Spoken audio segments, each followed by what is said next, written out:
ডামুড্ডা বাজারের ঠিক পাশেই এই নদীর উপর তৈরি হচ্ছে এক নতুন বাঁশের সাঁকো। এক সময় এই স্থানে ছিল খেয়া পারাপার, আর তার নাম ছিল ডামুড্ডা মধ্য খেয়াঘাট। খেয়ার মাঝি দিনের বেলায় মানুষকে পারাপার করলেও সন্ধ্যা নামলেই তাকে আর খুঁজে পাওয়া যেত না।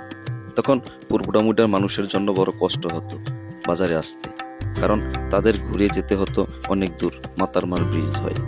সময় লাগতো দ্বিগুণ, আর ভোগান্তিও ছিল অসহনীয়।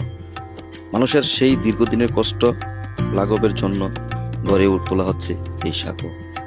প্রতিদিন ভোরে কিংবা সন্ধ্যায় বাজারে আসা যাওয়া এখন অনেক সহজ হবে এই সাঁকো সম্পূর্ণ হলে।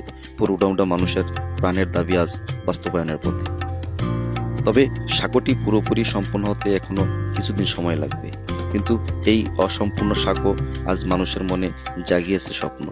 ডামুড্ডা বাজার আর পূর্ব ডামুড্ডা মানুষের দূরত্ব হবে আরো ঘনিষ্ঠ, আরো সহজ। এই জন্য এক নতুন যাত্রার সূচনা। ডামুড্ডা নদীর বুকে জুড়ে গড়ে উঠেছে মিলনের সেতু বন্ধন।